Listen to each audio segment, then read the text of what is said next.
Live from the city that never sleeps.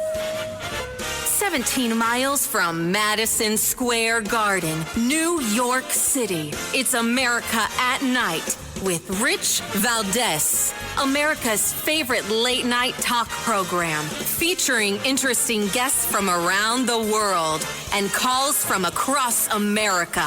And now, here is your host, Rich Valdez.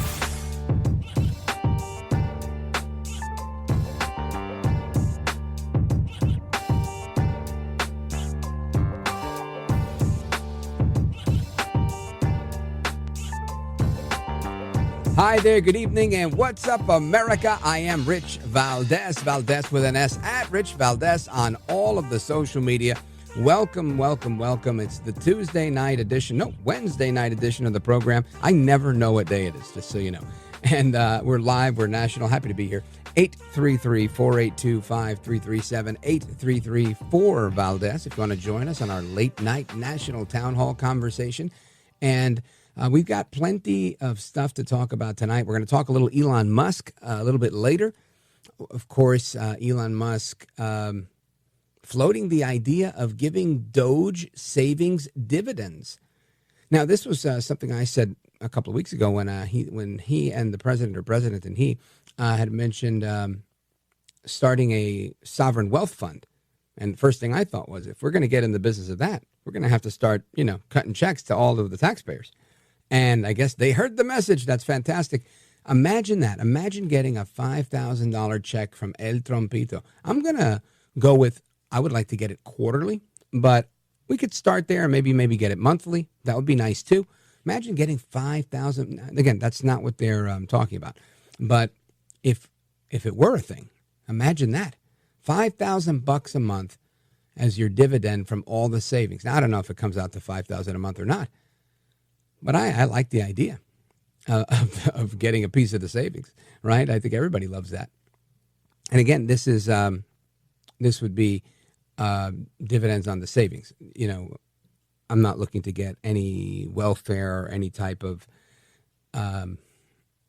redirected funds. Ideally, the best thing you could do for me, let me keep my money, and then you don't have to give me anybody's. Right? That's for all of us. If we had no income tax, that would be fantastic. Now, I know, I'm selling dreams over here. I don't know if that's a reality right now, but we can keep talking about it to try and normalize that idea, right? Anyway, what else do I have to share with you? Oh, there's all this stuff going on the international front. We have Putin almost ready to do his victory dance. Zelensky is acting like a sourpuss because the money's drying up because the war is going to end. Looks like there's going to be a new map drawn. There's a lot of things that are going on. We're going to get into that in a little bit. I believe our former deputy NATO representative, General Blaine Holt, is going to be joining us in a little bit to walk us through some of that, as well as some of President Trump's comments calling Zelensky a dictator for canceling elections. And J.D. Vance, again, schooling people in Europe on a number of topics. So we'll get into that shortly. I also want to get into this one here. Let me see. Da-da-da-da-da-da. That's not the one. I guess the Dictator story is really leading the way today. But there was a few things I wanted to talk about here. And they're drawing a blank. Anyway, a couple of things I want to talk about with some highlights. Right, because President Trump is he's getting, I feel, an unfair rap in the media. Right, you got people in the media that are just doubling down, and of course they always do. But I would have suspected, and maybe this is my own naivete, right? Maybe it's a shame on me for being so gullible. I really would have thought that you'd have more Democrats saying, "Look, we're looking to work with you. All right, we're looking to work with you. We're all after the same thing." Right? Trying to make themselves more malleable instead of doubling down on Elon Musk is stealing your identity. He's in your Social Security check. He's taking your grandmother's check. He's going to steal your future. This is insanity to me, right? It really, really is. Anyway, I have an audio clip that I want to play for you. Count Delacula, what was the audio clip you were telling me with the report that you were recommending for this segment? go for it. Listen to this. We are hearing from President Donald Trump releasing a statement on Ukrainian President Volodymyr Zelensky. He posted to his Truth Social account. Think of it. A modestly successful comedian, Volodymyr Zelensky, talked the United States of America into spending $350 billion to go into a war that couldn't be won, that never had to start, but a war that he, without the U.S. and Trump, will never be able to settle. The United States has spent $200 billion more than Europe, and Europe's money is guaranteed, while the United States will get nothing back. Why didn't sleepy Joe Biden demand equalization, and that this war is far more important to Europe than it is to us? We have a big, beautiful ocean as separation. On top of this, Zelensky admits that half of the money we sent him is, quote, missing. He refuses to have elections, is very low in Ukrainian polls, and the only thing he was good at was playing Biden like a fiddle. A dictator without elections, Zelensky better move fast or he is not going to have a country left. In the meantime, we are successfully negotiating an end to the war with Russia, something I'll admit only Trump and the Trump administration can do. Biden never tried, Europe has failed to bring peace, and Zelensky probably wants to keep the gravy train going. I love Ukraine, but Zelensky has done a terrible job. His country is shattered and millions have unnecessarily died. And so it continues. So, again, that report from Fox News. And listen, this is Trump torching Zelensky. And rightfully so, right? And this is why is he doing it? It's not because he's playing favorites or he likes Putin or he's doing Putin's dirty work like the Democrats will claim. No, it's very simple. Russia isn't costing us money. Ukraine is costing us money. Trump's making the best business decision that he can make in saying, look, this thing's got to end. Let's make a deal. He offered them the mineral deal. They shot that down. Now he's going to offer a deal to Putin. He's going to get a deal. Ultimately, that's going to happen. And I think it was foolish of Zelensky to, I should say, Volodymyr Zelensky, to take the approach that he did. So anyway, we're going to get into that. What is going on in Europe? And will El Trompito be able to stabilize the world? I'm pretty sure he can. Biden was an absolute disaster. And Trump, look at the impact he's already having, right? He puts out a Truth Social tweet, and voila, you've got everybody reacting to it. And by everybody, I mean Putin and Volodymyr Zelensky and the media at all. So keep it locked right here, folks. We're going to come right back, continue that discussion. I'm Rich Valdez. This is America at Night with Rich Valdez.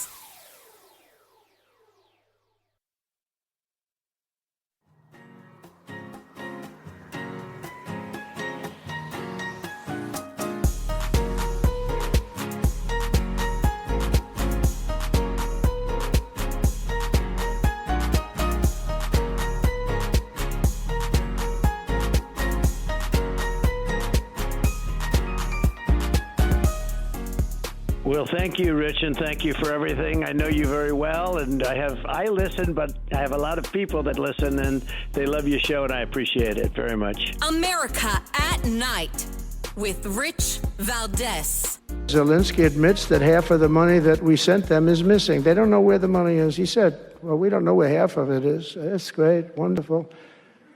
He refuses to have elections. It's low in the real Ukrainian polls. I mean, how can you be high with every city is being demolished? It's hard to be high. Somebody said, oh, no, his polls are good. Give me a break. Every city is being demolished. They look like a demolition site, every single one of them.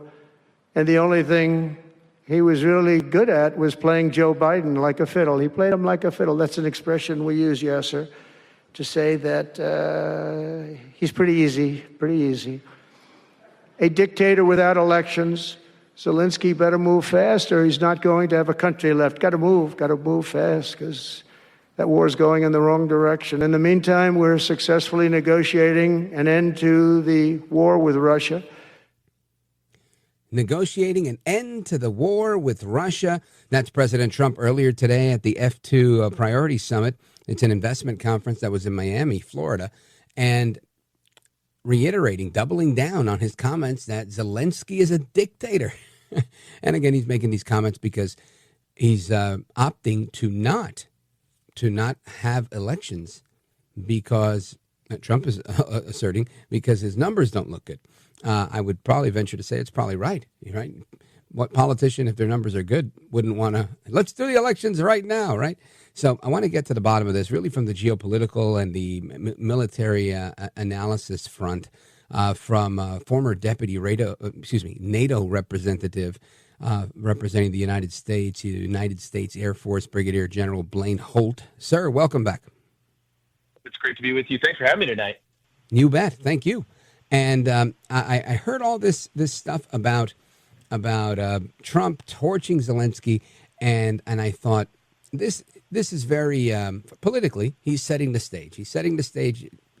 Get ready, folks. This isn't going to last long, and I think that we will likely have an end to this conflict soon. That's what my gut tells me. My political instinct. What say you? I would say that your political instinct is razor sharp, and you are, as usual, are on it.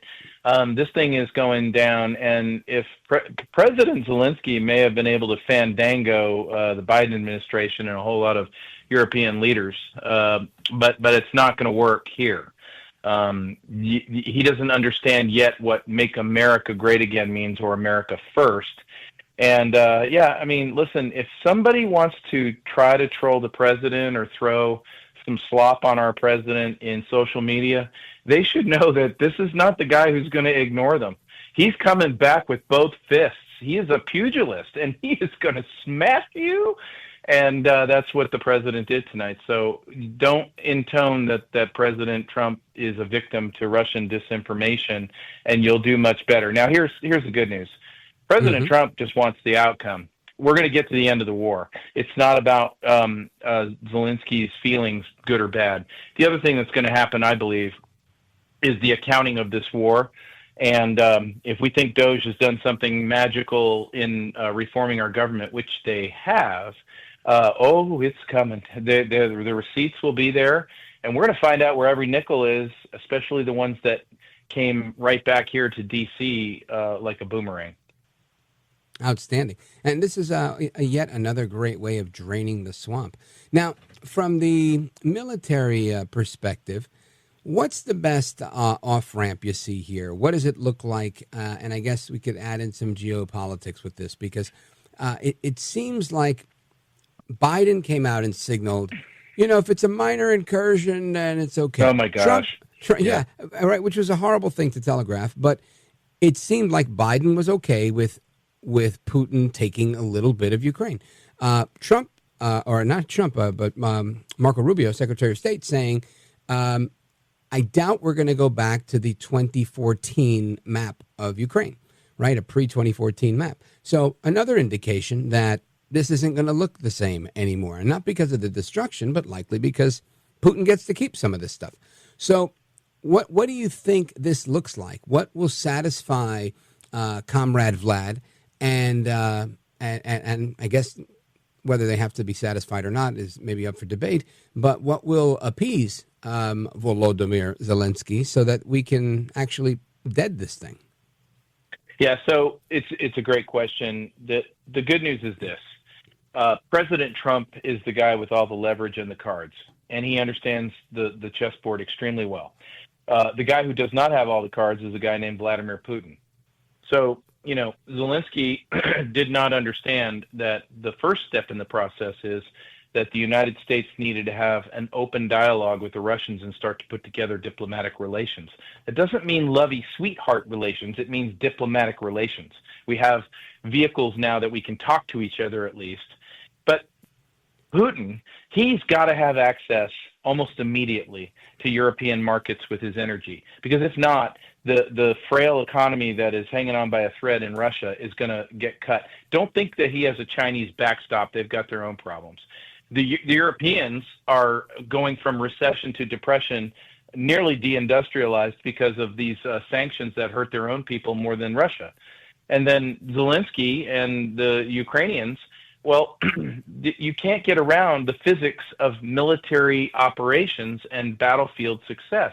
while the Russian army has performed miserably in terms of modern armies and what a campaign should look like, it's still winning. So does that mean that they have to give up all that territory to Russia that's been seized? No, it means there's some negotiation to come. I would see a Ukraine that's got a port in Odessa. I would argue that Kherson and Zaporizhzhia really belong in Ukraine. And I would start to work on those lines. And again, if I were Zelensky, I would be very, very pleased to offer some of my natural resources up to a United States that wrote a $300 billion check into its coffers, of which they can't account for $100 billion or more. So I think everybody's aligned that they have something to do. The Europeans still want the war. They have their own little secret meetings, and they're like, how do we keep the war going? Maybe that's the grift. Maybe that's the corruption. But the adults are in the room now, and President Trump is doing a marvelous job of having his team probe the Russians, probe Lavrov. And let me tell you something, the Russians are not the ones with the full house. President Trump is. Yeah, it seems that way to me. I think, number one, he seems to be holding all the cards, and he plays a different game. I think forever, the game was always, we'll build more bombs, we'll sell you more bombs, we'll send you some more aid, you can back channel the aid back to us in a kickback. That's always been kind of the permanent Washington way. And I think Trump has a very free market approach to things where he's like, what I learned early on in politics, which is it's always about the money. And when it's not about the money, it's about the money. So if he comes in and says, hey, look, I've gotten these European nations to say they're going to buy energy from us. What if I make a deal, let you in on this energy deal so you can live a little bit? You let this guy keep some of his waterfront and stop trying to attack him. You give him this space. You guys do this, and everybody walks away happy like gentlemen. I see Trump being able to pull a deal like that off where everybody's able to make some money, including the United States with half of the mineral rights. But I feel like Zelensky doesn't want to play ball. Well, he's got his own problems at home. Zelensky's kind of cornered because politically he can have elections or not have elections, but the Ukrainian people are about to decide which direction they're going in. And the same old, which is send weapons, send money, without strategy or diplomacy, that's over. That time is gone. And Zelensky really misread the tea leaves when he went after the president tonight. It's like, brother, he is trying to throw you a lifeline, and you're just not grabbing it. It's the same thing with Europe. I wrote about this in my op-ed I released today. Europe is playing with fire. If they want to go ahead and have a war with Russia, the U.S. is not showing interest in playing along with them. And the last thing I'll say is I don't know why you're not in the National Security Council working for Mike Waltz, because your instincts are bang on. Thanks, brother. I love Ray. I talk too much to be in national security, but you're great at this, Blaine Holt. I appreciate it, brother. And let everybody know where they can get a copy of that op-ed. So come to me at the Insiders page on Newsmax.com. It's the Irascible Disruptor, or just look up my name, Blaine Holt, and sign up for my newsletters and my op-eds, and write me a letter if you think I'm wrong. Outstanding. Give him a follow, the Irascible Disruptor, General Blaine Holt. Thank you, sir. You're a gentleman, a scholar, and a patriot. Godspeed. Thank you, brother. Godspeed. You bet. See you soon. Amigos, we continue with your phone calls and more. 833-482-5337. 833-4-VALDEZ.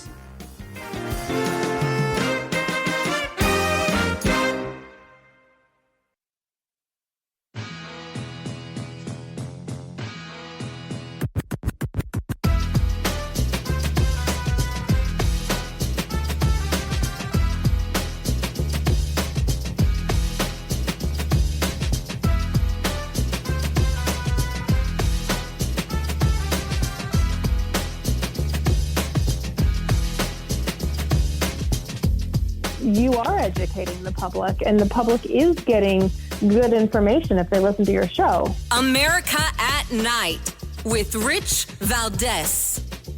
Call now, 833-4-VALDEZ. That's 833-482-5337. 833-4-VALDEZ. That's Valdez with an S. The Ukrainians and the Europeans have suggested they feel very sidelined about how the process has played out so far. How do you intend to address their concerns Will they be incorporated in future meetings in a multilateral way? Well, the comment I would have on that is that for 3.5 years while this conflict has raged, or 3 years while it's raged, no one else has been able to bring something together like what we saw today, because Donald Trump is the only leader in the world that can.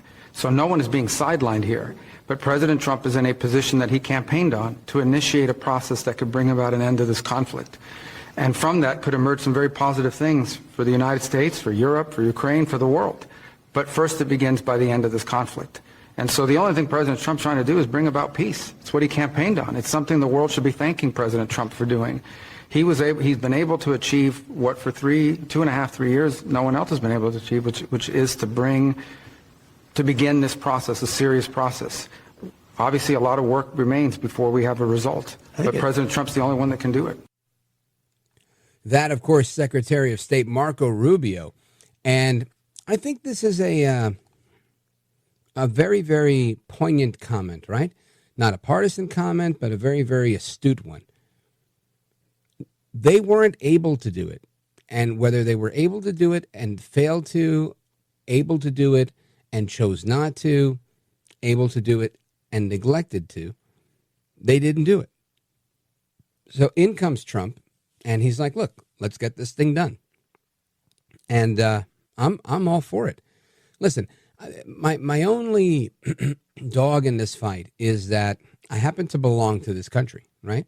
So I think whether it was a Republican president, a Democrat president, a president I liked, or a president I didn't like, somebody representing the red, white, and blue made a deal with Ukraine and said, we are going to protect you, give up your nukes, right? This was a deal that was signed called the Budapest Memorandum of Security Assurances. And I believe we have to honor the deal.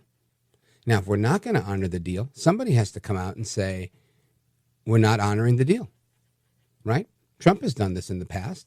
He said, oh, look, yes, somebody erroneously gave you the Panama Canal. We gave it to you, but not with the intention of you giving it to China, or China being involved or having power or that much sway.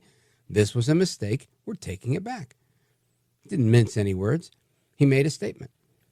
And if the future of Ukraine and the United States is, look, we're not going to protect you anymore after we basically strong-armed you into giving up your nukes, then maybe we should just say, hey, look, we're not going to protect you anymore. Here's, we're not saying you can't have nukes, and, don't pay us back everything you owe us, or pay us back half, or whatever, something where they can make their own nukes and defend themselves, right? Because it's clear as day that you've got Russia constantly trying to, quote unquote, repatriate their country. And I make the example of Mexico. Imagine if Mexico was constantly trying to retake California, Texas, New Mexico, Arizona, whatever, right? Maybe add a couple extra and say, hey, this wasn't part of the original Mexico, but now it is. Imagine that. Now, of course, I don't think they want that smoke, right? Nobody wants a problem with the United States. But imagine if they did that. Would we be sitting here going, oh, come on, Mexico and the U.S. are like brothers. This is just a sibling rivalry. Just let them have their fights. Look at all the things the U.S. is doing. You think they're the only ones with the tunnels, the Mexicans? The U.S. have their own tunnels. They help them build those tunnels. Where do you think all those little traffic kids go? They're not going to Canada. They go right to the U.S. Those people are sickos. They're perverts. They love little kids. They'd be right in saying that. So, listen, I get it. I get the whole thing. But at some point, we just have to either honor or not honor and say we're no longer honoring the Budapest Memorandum of Security Assurances. That's it. And then we can move on. Because diplomacy is, I don't know, it's like, the saying, beauty is only skin deep. I think diplomacy is only skin deep. It's very superficial. What really matters, in my opinion, in geopolitical conversations and diplomacy, if you will, foreign affairs, I boil it down to a very simple formula. We're either going to fight you because we have more weapons than you, or we're going to fund you. Fund you with cash or fund you with weapons, right? Cut you in on a deal, let you make some money, wet your beak. As long as you get to eat at our table, you're on board with us. And we know that you'll stay on board with us because you like eating and the eating's good. If you're not able to eat, then you're going to try and go against us. Then you become Machiavellian, and the enemy of my enemy becomes my friend, right? So you start making alliances, unholy alliances, strange bedfellows, if you will, because you want to wet your beak. So forever, we've always used USAID and other types of foreign aid, quote unquote, to pay people off, to either bribe them, shut them up, get them to play ball, right? We use coercion every now and again, right? That's why we have a CIA. So there's rules to this stuff. And Trump has come and he's kind of said, nah, look, I don't like doing it like that. I don't mind. Let everybody wet their beak. We don't have to. We can steamroll them, but we don't have to lie about it. We don't have to set them up. We don't have to influence their elections. We don't have to put in puppet governments. Just come right out and say, I like that guy. Endorse the candidate openly. Right? People, I guess, didn't think you could do things like Trump does them. Right? He went to go see Kim Jong-un. Little rocket man. How dare you shake hands with a dictator? All the pomp, all the circumstance, all these scenarios that were so sacrosanct. You could never cross this line and defile the name of the diplomats of this country by shaking hands with Kim Jong-un. And Trump went, he walked across the line, does whatever, shakes hands. It's a free-for-all. It's great. Good for him. This is why people love Trump. This is why I support Trump. Because you have to. How could you not respect that? How could you not love somebody who clearly wants to win? And he's not cheating to win. He's not win at all costs. He's smarter than his competitors. He plays the same game, but knows the rules better than they do. And he's able to create win-win scenarios much better than they do. And that's it. It's that simple. Instead of using USAID taxpayer dollars to bribe people with quote-unquote foreign aid, Trump creates deals. He's talking about building, right, and creating this Middle Eastern oasis in Gaza. If I had to put my money on any politician that could pull it off, I'm putting it on him. He talks about using the Overton window, right? If he wants Canada to play ball, all right, I'll get him to play ball.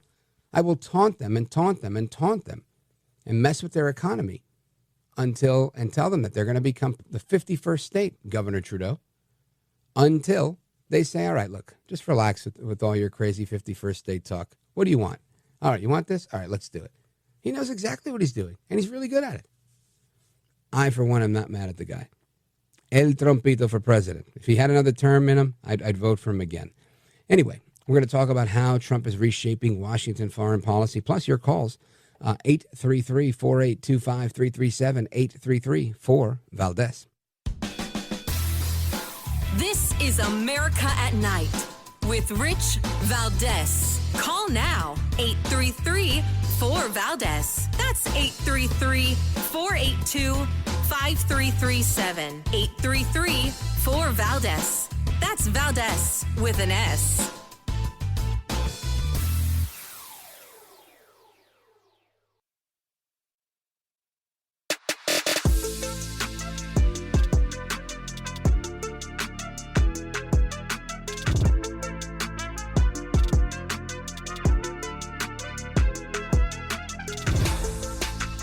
Call now, 833-4-VALDEZ. That's 833-482-5337, 833-4-VALDEZ. That's Valdez with an S.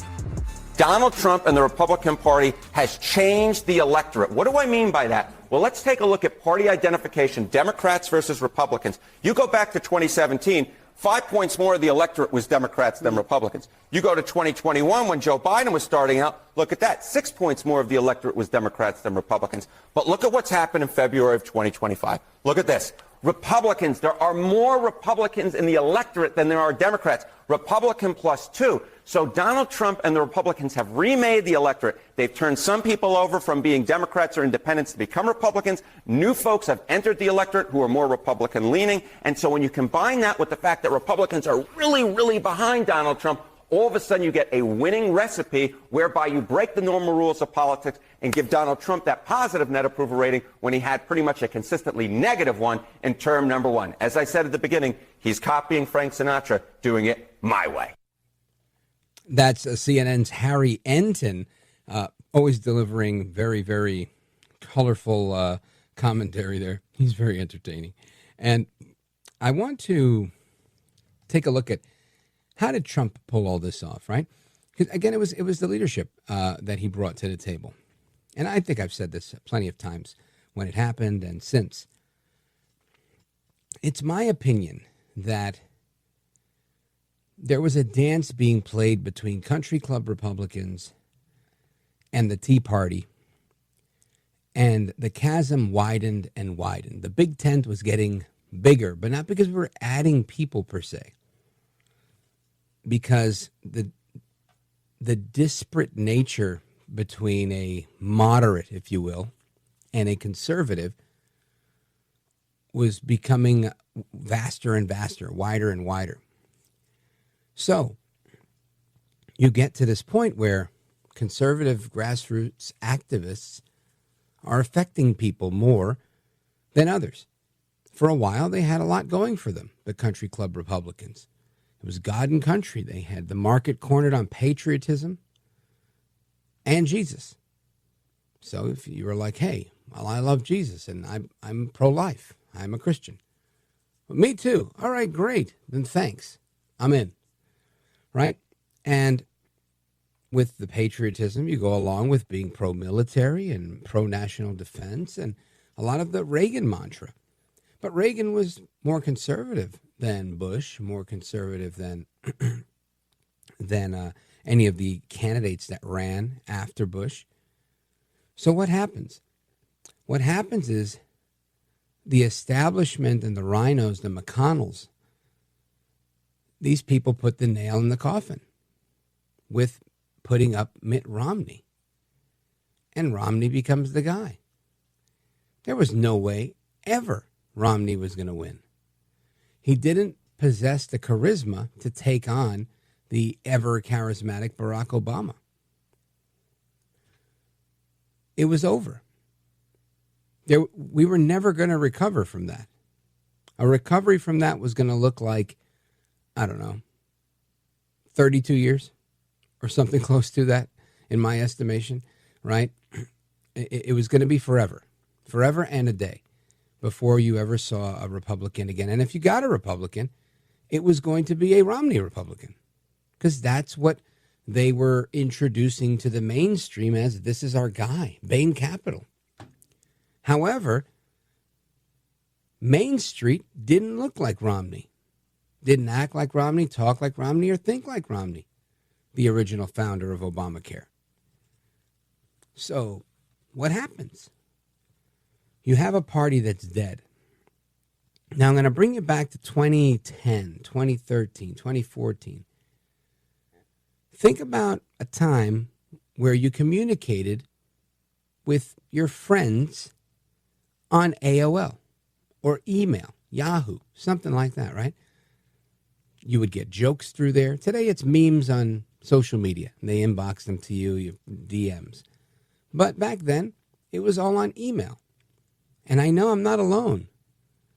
Back 10, 11, 12 years ago, when you would see these emails that would come across as like a campaign speech, right? And somebody would say, I'm running for president because it's time that we start taking care of American veterans and stop funding foreign wars.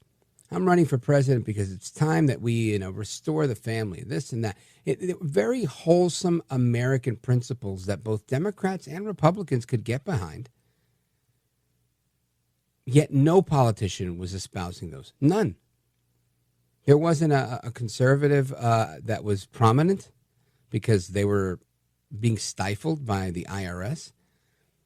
There were no George W. Bush country club Republicans talking like that. And there were no Democrats voting like that or speaking like that. So what happens? It takes this billionaire New Yorker, former Democrat, to come in and start speaking like that, saying we got to keep America first. We got to shut the border. They're letting in their rapists and their murderers. They're sending us their rapists and their murderers. And the establishment went crazy.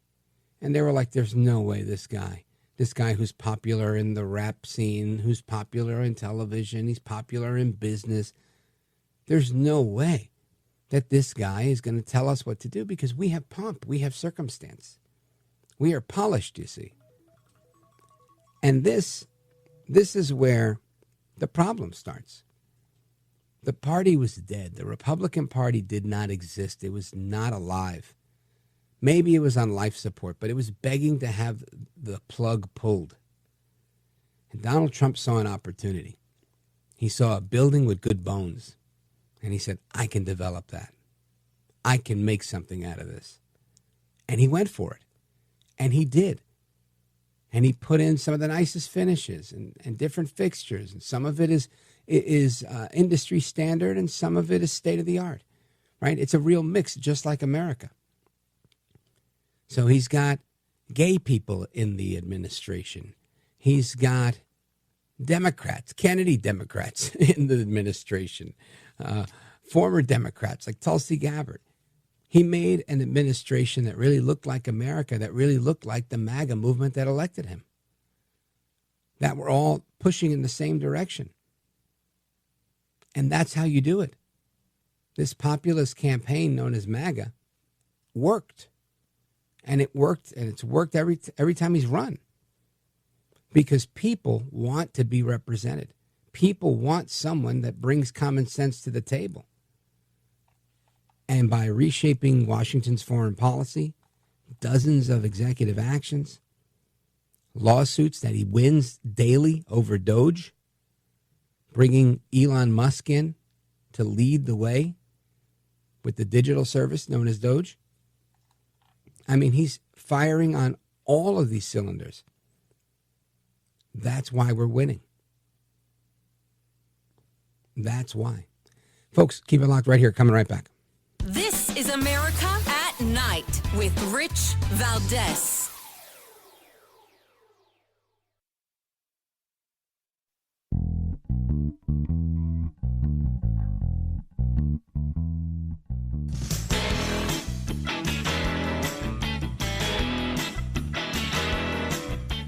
All right, to the phones we go. Open phones across America. Let's go to Eduardo, Tampa, Florida, streaming the show, richvaldez.com. Go for it, brother. Thank you, Rich. Wanted to comment on a couple of things here. Ecuador is requesting help by surrounding countries on fighting cartels, so maybe we can help them with drones like in Mexico. And also, what are they fighting? Are infiltrating. You're saying people cartels. Going through their country, like the Colombians? What exactly with, is happening? Cartels. Well, yeah, be more cartels. specific. The cartels are selling small girls, or the cartels. cartels selling pocketbooks, drugs? What's going on? Yeah, drug smuggling. Yeah, drug smuggling. But from where? Because drugs don't start in Ecuador, right? So they're passing through. Is that the problem? Like on ground, not instead of over the air? Right, but this came in the news where we were using CIA was using drones in Mexico. So I was making a suggestion Right, maybe Mexico we could use has that. cartels and laboratories that make fentanyl and all that stuff. I'm trying to figure out where's the return on investment of helping them. What's the significance of being in Ecuador? Well, they need it as more like a enforcement of cartels infiltrating that country because they were the ones that took over a TV station. Remember that last year? Yeah, I think I remember something about that. I'm going to have to look at that again. The music means we got to go. But, Eduardo, thank you. And thanks for bringing it to my attention. I'm going to take a look at it. Because I don't know. Last I heard, they were smuggling some drugs through bananas that were coming through Ecuador. Maybe that's part of the issue. But thank you, brother. I appreciate it. Shout out to everybody in Florida. And, folks, there's more to come. Oh, my gosh. My next guest, no arms, no legs, 1 foot. This guy's a genius. Don't go anywhere. I'm Rich Valdez.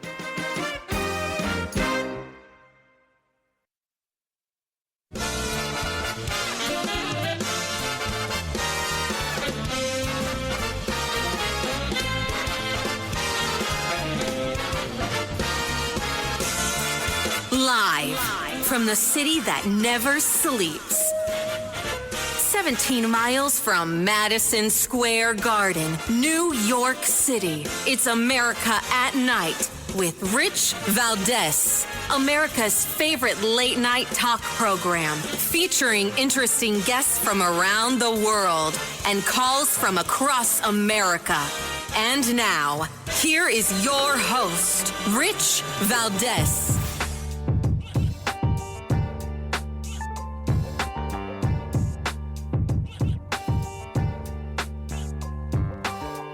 Hi there, good evening, and what's up, America? I am Rich Valdez, Valdez with an S, at Rich Valdez on all of the social media.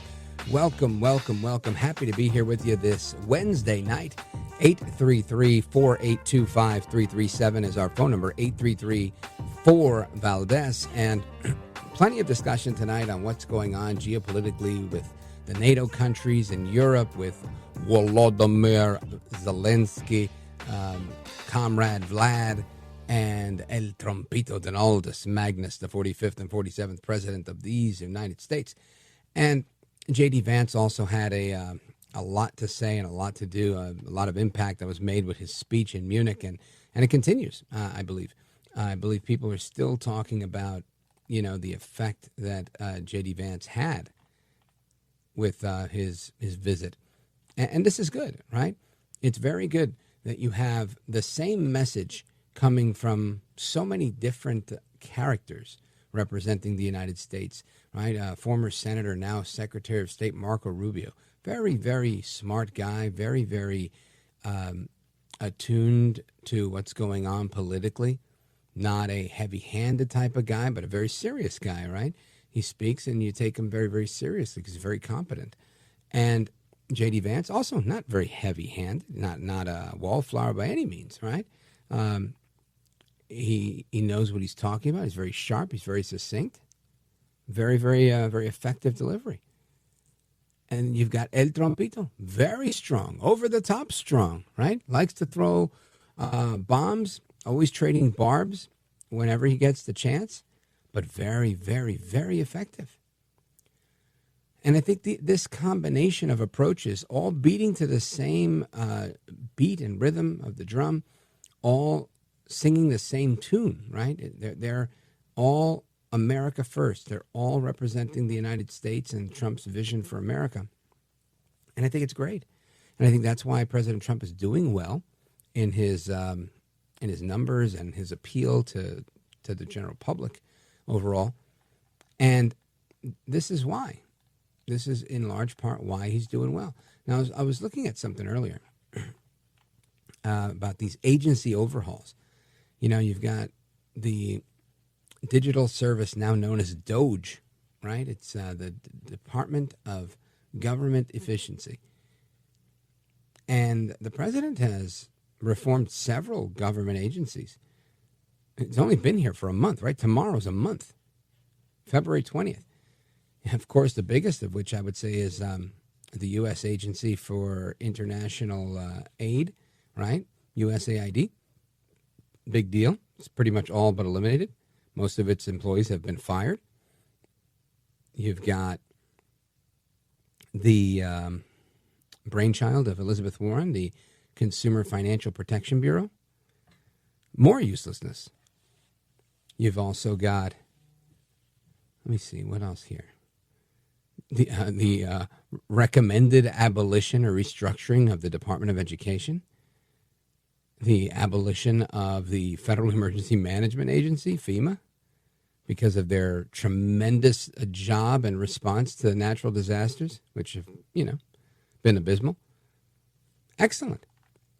He's brought buyouts to the table. This is a huge deal. Spending freezes on foreign aid and everything else. Even some domestic programs. Great. Let's stop and take a look, see where we're bleeding.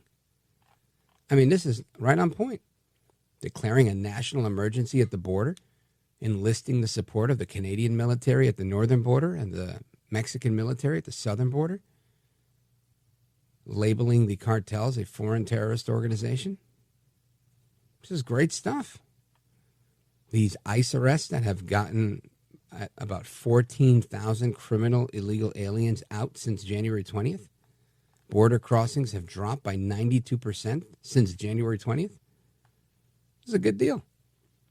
And yet still not a single ICE raid at the Roosevelt Hotel in New York City. Goes to show you that when he talks about promises made, promises kept, he's telling the truth.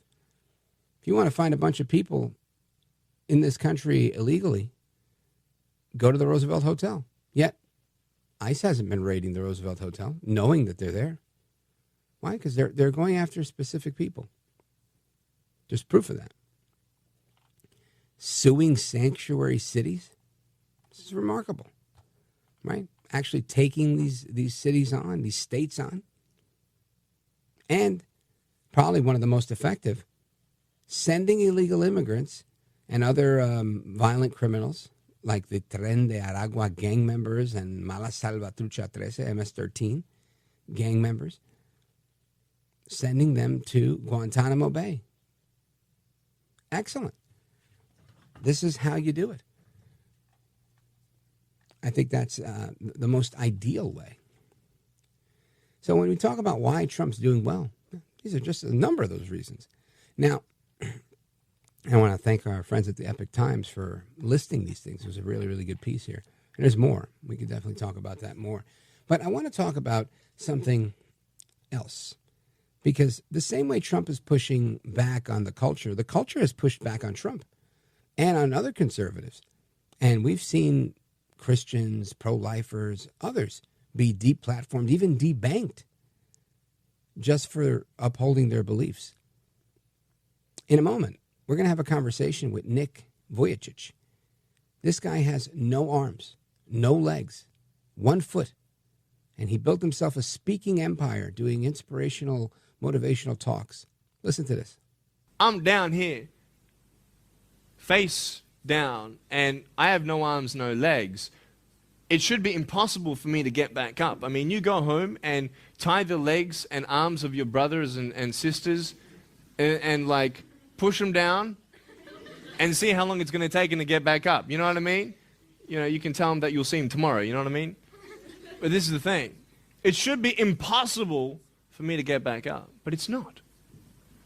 You see, I will try 100 times to get up, and if I fail 100 times, if I fail and I give up, do you think that I'm ever going to get up? No.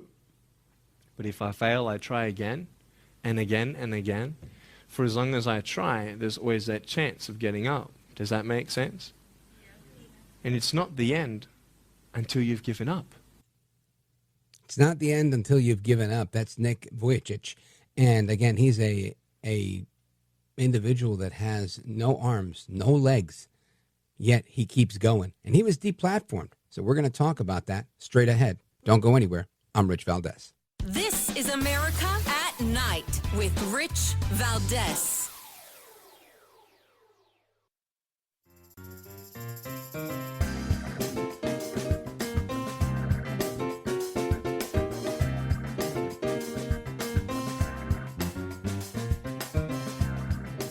Mr. Call Screener, who is a budding radio star, by the way.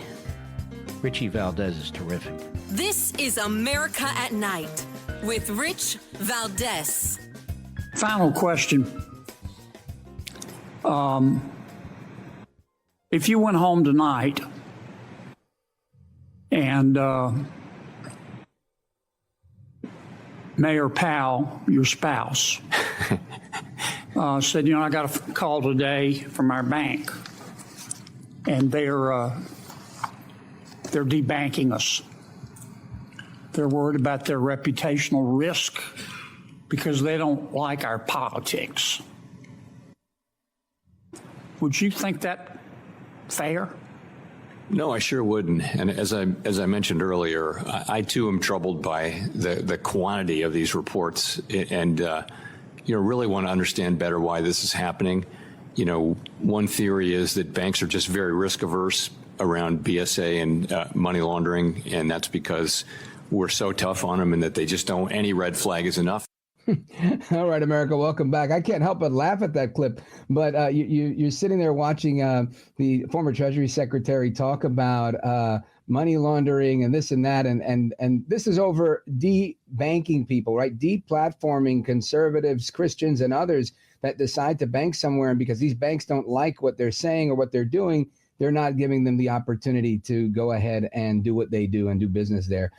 Folks, welcome back. It's Rich Valdez. I'm live with you till 1 a.m. Eastern time, midnight in some areas. And it's my great pleasure. I want to welcome somebody who went through this, and somebody for years I've seen speaking. He's a prolific speaker. He's fantastic. I had no idea he'd gone through this. And when I saw that he did, I said, man, we've got to have this conversation. Nick Vujicic is a renowned speaker, and he's with us today. Nick, welcome. Thank you very much for having me on the show. I really appreciate it. You bet. Now, for the listeners who don't know about Nick V Ministries and other work that you're doing, tell us a little bit about what you're doing, how you're generating money that you were trying to, do your business with, and then what happened as a result. Well, look, with 16 million social media fans, I've gone to 84 countries, met 35 presidents and prime ministers, and actually was able to address 10 national governments around the world over the last 20 years. NickVMinistries.org is a 501c3 nonprofit organization where I get to preach the gospel.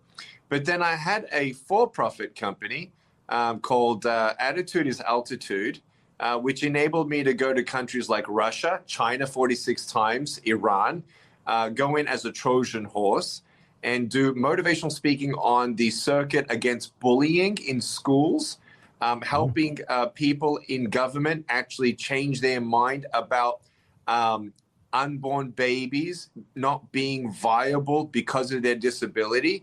So that company in itself, I became vocal in standing up for life. And as a conservative Christian, that I would be labeled as such in America. By the way, in the Bible, there's no word called conservative. You either believe or you don't. And I wasn't going out of my way to go put people down whatsoever. But on that wave of quite a lot of sensitive topics that were happening in our country the last 4 years, without me doing anything, I was targeted and framed quite predominantly as anti-LGBTQ, and went viral on a gay magazine, being falsely accused of firing someone for being gay. And that canceled all of my corporate clients. I actually became the top 1% speaker under age 40 in the world. Wow. I have 35,000 invitations for me to speak. And so all of my contracts for that year pretty much canceled. And then the bank that I was banking with for 15 years woke up one morning, my for-profit and personal accounts, our credit card, debit card, accounts, credit line, everything under the sun, under those two things were just frozen. Called them up and they said, "Sir, we cannot talk to you." I said, "What do you mean you can't talk to me?" This is April 2019, before cancel culture was coined.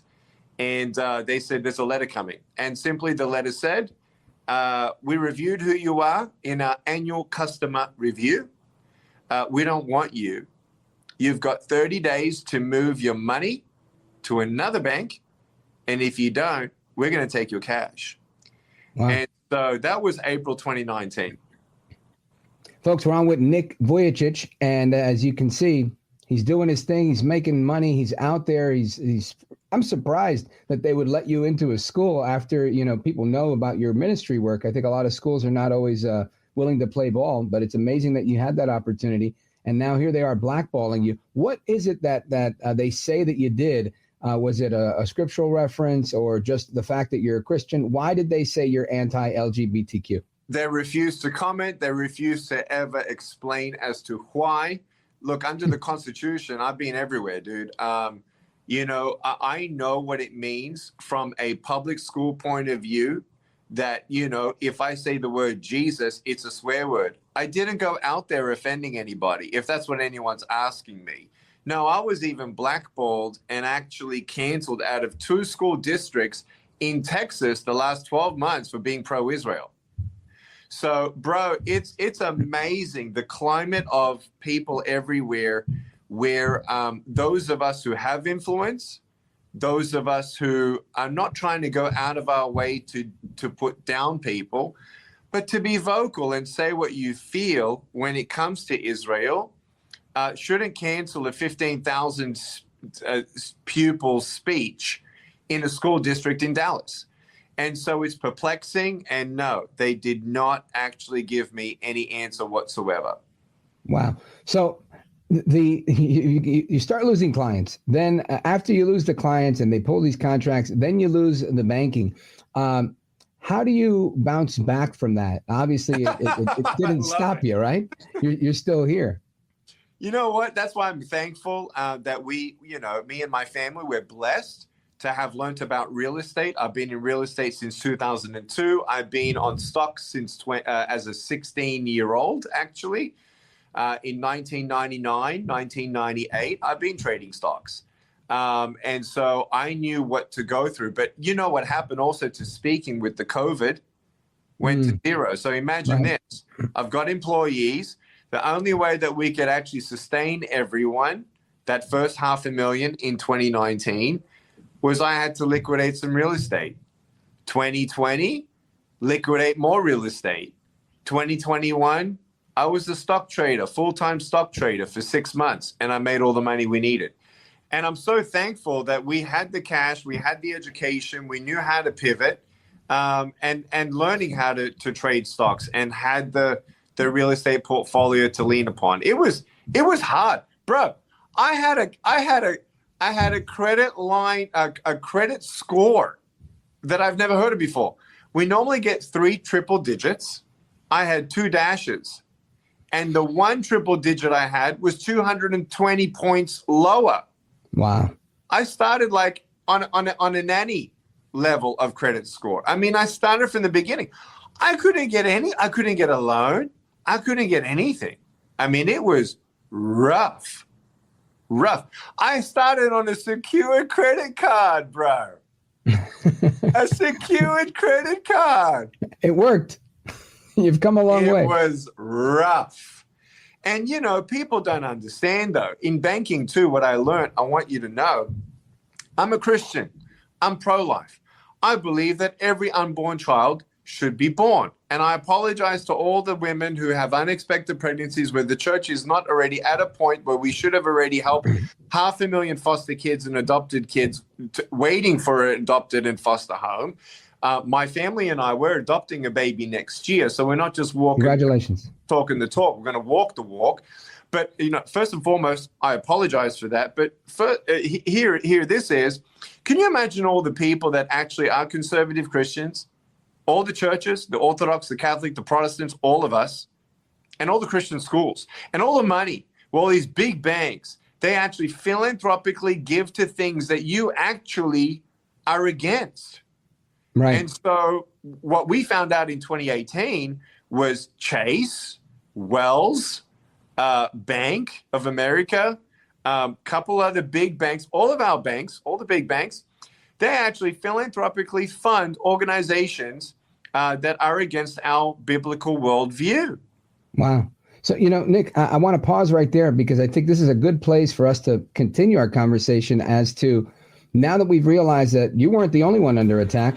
Many of our banking institutions that we're funding are on the attack against what we believe. So we're going to talk about what you did to fight back and your new project when we come back. Folks, we're coming right back with Nick Vujicic. Don't go anywhere.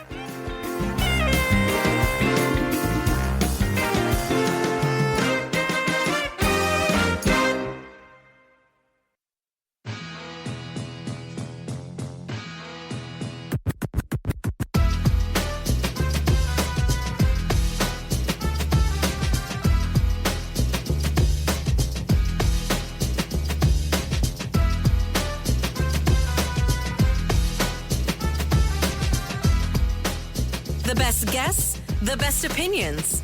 This is America at Night with Rich Valdez. All right, America, welcome back. We continue our conversation with Nick Vujicic.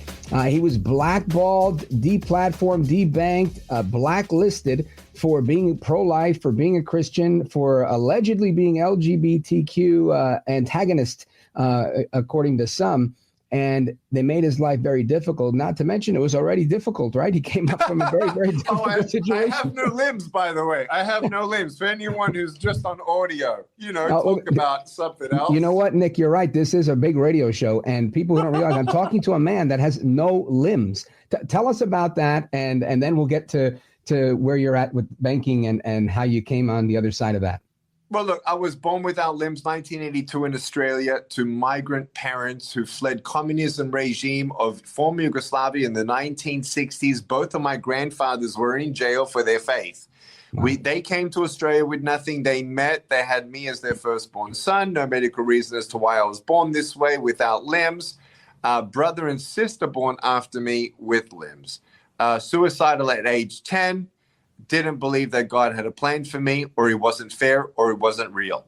Age 15, gave my life to Jesus. Everything changed around and realized I can still have a pair of shoes in my closet and still pray for arms and legs today, which I do have. I actually have 2 pairs of shoes, one for running, one for dancing, in case it gives me arms and legs.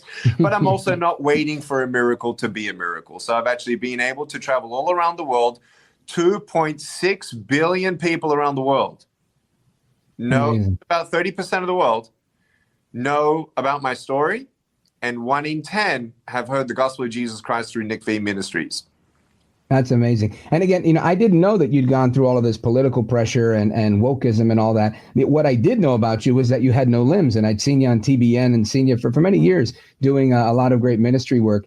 And forgive me to the audience who may not have recognized your name and can't hear you and didn't know your story. But yet Nick Vujicic, no limbs, and he's kicking butt, even though he's got no limbs. Now, let's talk about how you proverbially here are kicking butt and kicking back with this problem that you faced of being debanked. What did you do? So what was interesting, I came across somebody called Betsy Gray in 2015. I spoke for her, a nonprofit a fundraising gala at Network Medical in Santa Barbara. She was CEO for many, many years, helping abortion-determined women receive an ultrasound for free, and they're in 7 out of 10 choosing life. Spoke at the gala, became friends. 2018, she was the first person in my circles to find out that banks actually fund Planned Parenthood and other alike abortion organizations. She was horrified, and she asked God, what do you want me to do? And God told her, start my own banking solution that doesn't do that. So she called me. We did calls February 2019. She said, would you like to be my co-founder? I said, let me pray about it. 8 weeks later, I got kicked out of my own bank. God spoke to me and said, are you now ready to do it? That's how it happened. Wow. So didn't have any background in banking, even though I got accounting and financial planning and investments behind me underneath my belt. 42 years of age, didn't know anything about banking. I learned it. We got it. We got an incredible co-founder, Charles White. We have an incredible charter sponsor, Regent Bank. They have one in Frisco, Texas, Oklahoma, a couple other locations, including other states. And they are our charter sponsor. So we couldn't raise $80 million to actually buy out a brick and mortar, but there's a thing called fintech. So ProLifeFinTech.com is our homepage. Our whole story is there. Banking on purpose, the DNA, why we are different, our competitive rates as an online banking solution for everyone, where we're not going to cancel you because of your stance on anything. You're lesbian, you're gay. You want to open up? No problem. But no conservative Christian is going to be debanked or canceled. We don't think that's constitutional. We love everyone. And so we love everyone. And so that's what we're supposed to do. So ProLife FinTech was open on the 30th of November, 2024 for personal accounts, checking, savings, money market accounts. All that's there. ATM, you can get any withdrawal for free. You need a big withdrawal, we'll get that to you, whatever that looks like. It's an online banking platform for those who are a little bit less privy to online banking. A lot of people are going that way. People ask us, do we get FDIC insurance for the account? Yes, because the charter sponsor umbrella of the FDIC also covers the clients, as we are just almost if you will, it's a sponsoring fintech partnership with the sponsorship that we've got from Regent Bank. We're thankful for them. And in May, June, we are widely open for corporate accounts. And that's where churches are coming, Christian schools are coming, big things are coming. And we're so excited. We have roughly 650 clients right now, and we're thankful for that. And if you live in the Dallas area, March 8th at 6 p.m., the doors are open for cocktail hour and hors d'oeuvres, heavy hors d'oeuvres. Charlie Kirk's going to be there. General Flynn's going to be there. I'm going to be there. Kevin Freeman's going to be there. Jacobuin's going to be there. And we're going to have a night of celebration for the opening and to give God glory. And tickets are $99 at plfgrandopening.com. Now, Nick, I want to just clarify. So with a fintech organization like you've started, how does this differ from a traditional like savings and loan SNL or a credit union? You know, it's not a credit union. It's more of a banking system. We don't personally yet offer loans, but anything that you need that we can't do, you can email us and we can refer Regent's services for you as a full service alternative, while we are also growing and morphing. Got it. So right now you can open personal accounts, and you said you can also open business accounts. Business accounts in May, June of 2025. May, June. Oh, it's just around the corner. Excellent. Now, for people that want to attend your event or open a personal account, give them the website again, where to go to learn more about your work and everything they need to know. Yep. If you want to go to the informational site, ProLifeFinTech.com, you can then click at the top of that website, open an account, go through that, and have a look at that. If you want to join us, tickets are limited, but please bring everyone along. $99. Charlie Kirk, General Flynn. You go to plfgrandopening.com. Well, folks, we're on 2 large stations in the Dallas area. I want to encourage everybody listening, if you can be there, to be there. It sounds like a bunch of great patriots. If I can be there, I'll be there too. I'm in New York, but I love Dallas.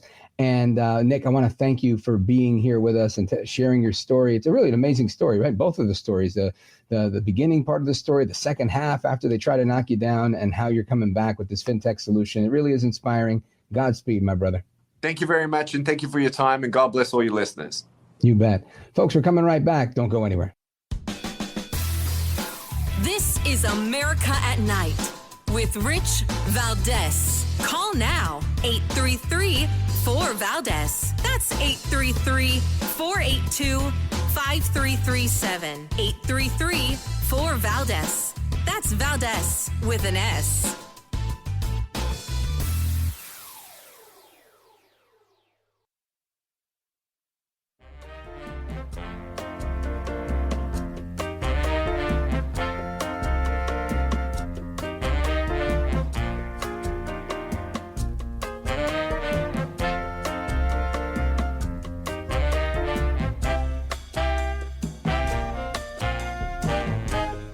Now, 833-4-VALDEZ. That's 833-482-5337. 833-4-VALDEZ.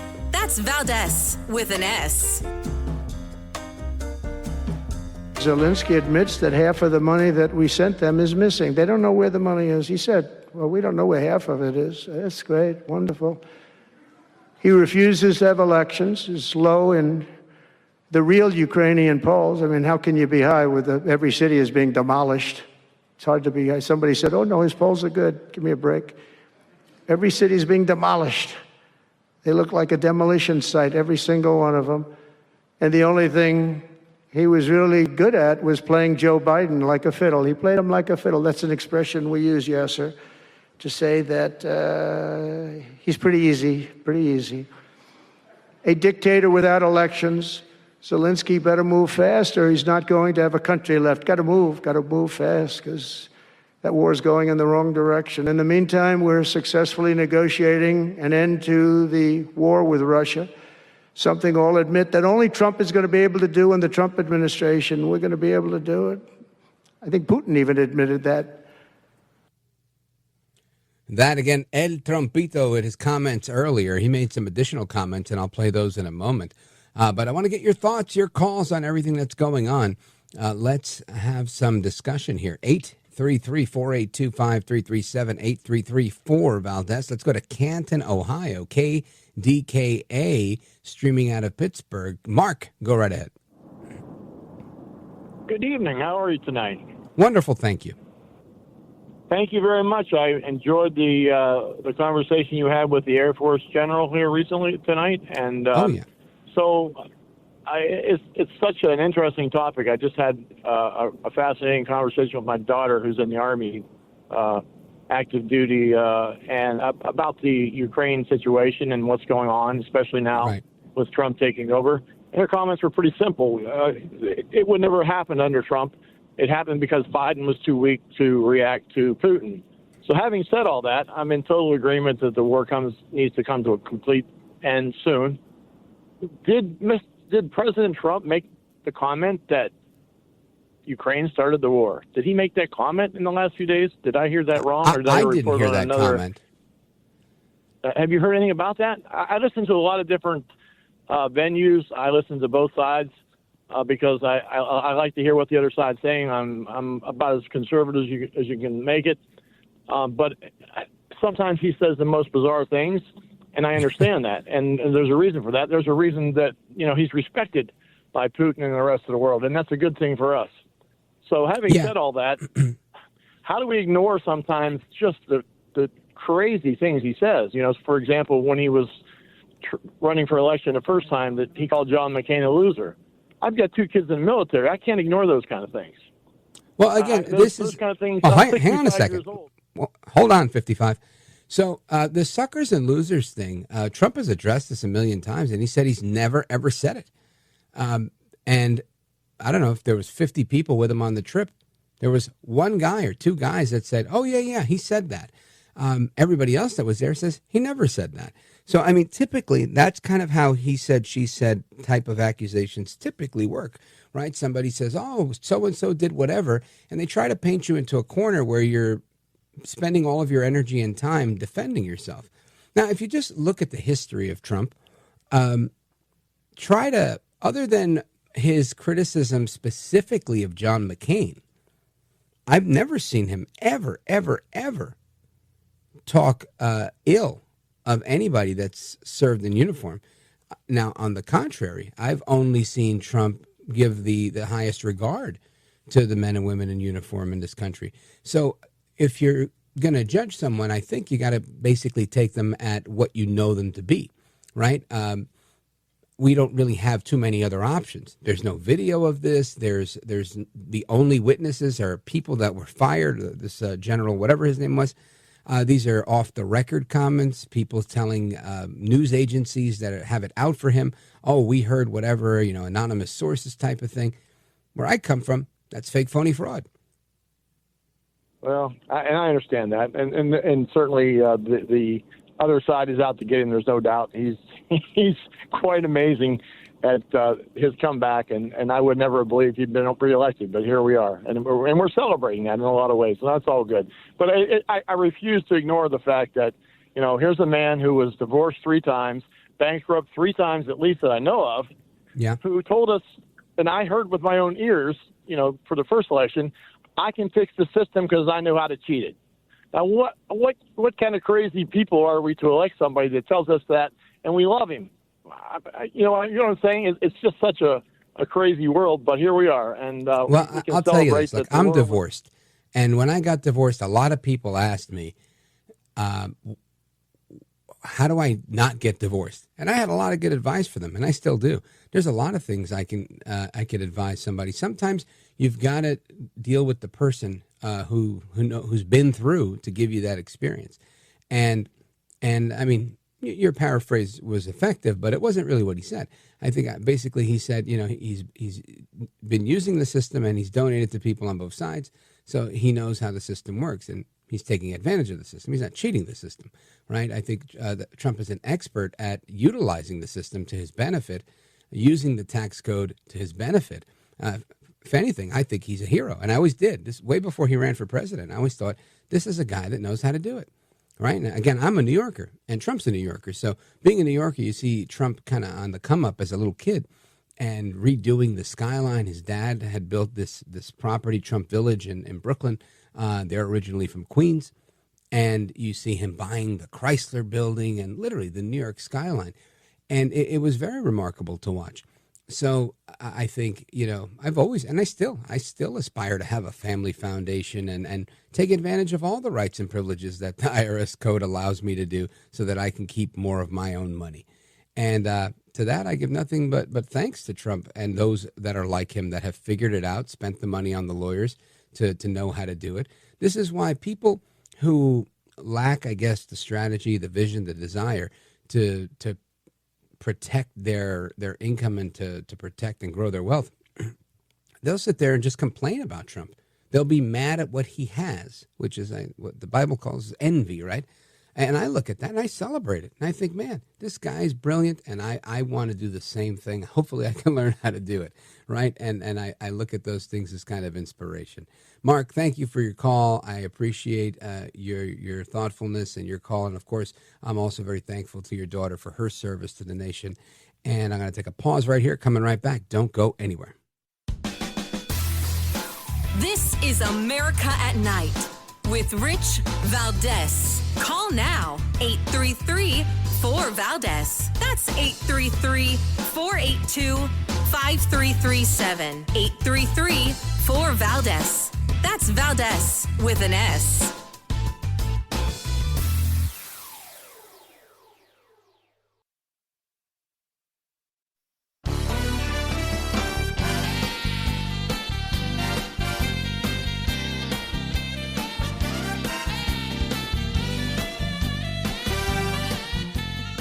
This is America.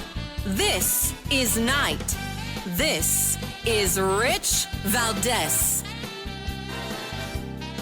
All right, amigos, welcome back. Your calls and more right now. Let's go to Becky, Norwich, Connecticut, WDRC. Becky, go right ahead. Hi.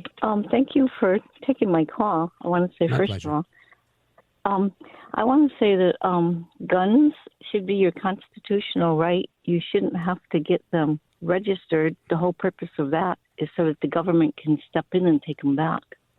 The other thing I wanted to talk about was the children going to school. In the Plainfield, Connecticut area, there's not an American doctor anywhere. Why? Because we pay for foreign kids to go to school free. Our kids can't go to school. They're dropping out because the money is too much for them. It's overwhelming. The other thing I wanted to talk about is that the children aren't learning Spanish in pre-K, and that's child neglect in this day and age because the kid who is not bilingual with Spanish and English is the kid who's not going to get the job. The other thing I wanted to talk about with the schools is that, like, generation after generation, people brought their kids here. They taught them English. It wasn't put on the back of our school system. If you've got to put that on the back of our school system, send the whole family back home. I'm sorry. It's neglect. Lots to put out there. I in my lifetime, I went to school with lots of kids that came from other countries, and they all learned to speak English here in the United States. And whether their parents wanted them to or not, they all learned to speak English because you kind of need to speak English depending on the neighborhood you live in. But very interesting comments. I wish I could have had a little more time with you because I'm not a fan of anything involving the government. But I'm just curious. When we have children, we have to register those too with a birth certificate. So I'm wondering, should we register guns? Anyway, more to come straight ahead. Rich Valdez, don't go anywhere.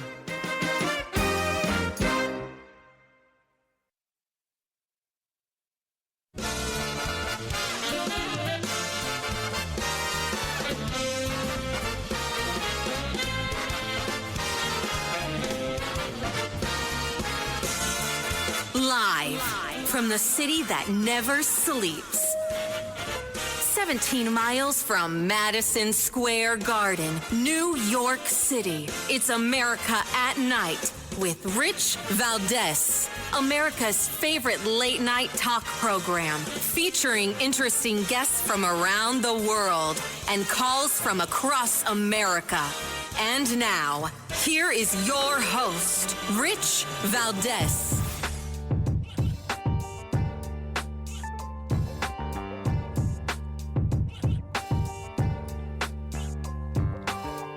Hi there, good evening, and what's up, America? I am Rich Valdez, Valdez with an S, your liberty-loving Latino amigo at Rich Valdez on all of the social media. Welcome to the program. We're live, we're national. Today is Wednesday night, and you're welcome to call 833-482-5337, 833-4-VALDEZ.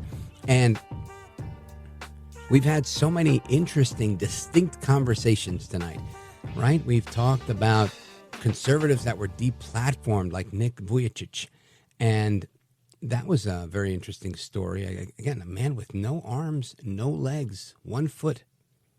Really just remarkable. He's a head, he's a torso, and he's one of the top speakers in the country. Beautiful family. Really remarkable man.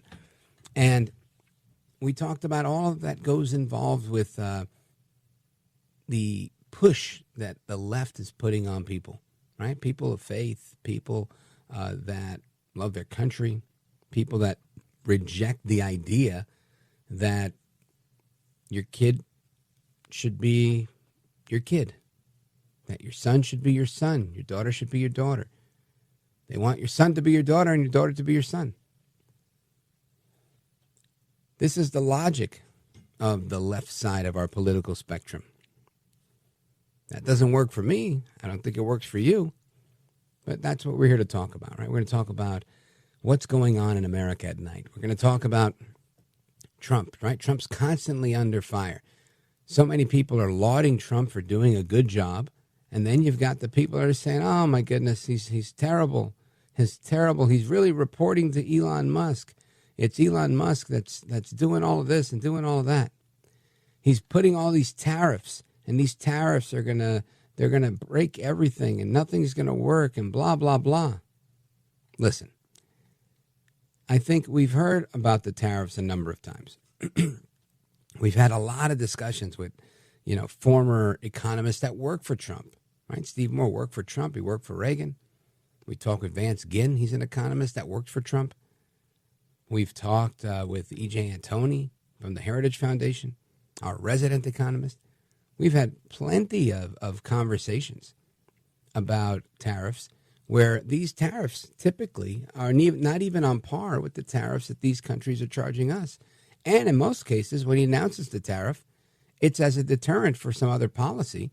And if they choose to start building or relocating some of their operations to the U.S., they can waive these tariffs. So does the tariff actually get implemented?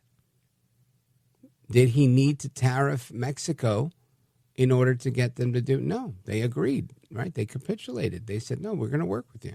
Lots of people are saying they want to work with him. So then what, pray tell, I always want to use that word, what, pray tell, is the problem here? Well, I'll tell you, the problem is they hate Trump.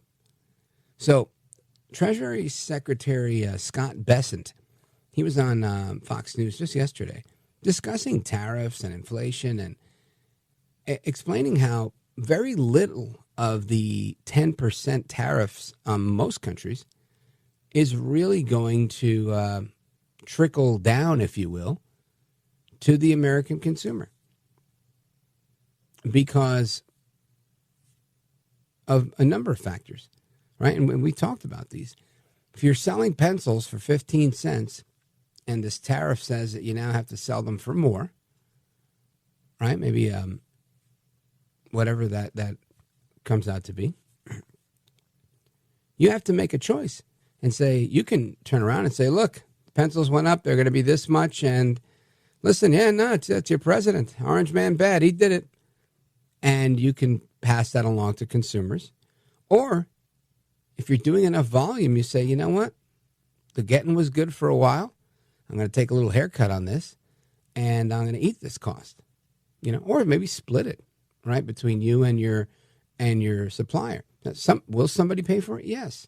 Is it always going to be the end user? Not necessarily, unless it's a commodity that is a real necessity.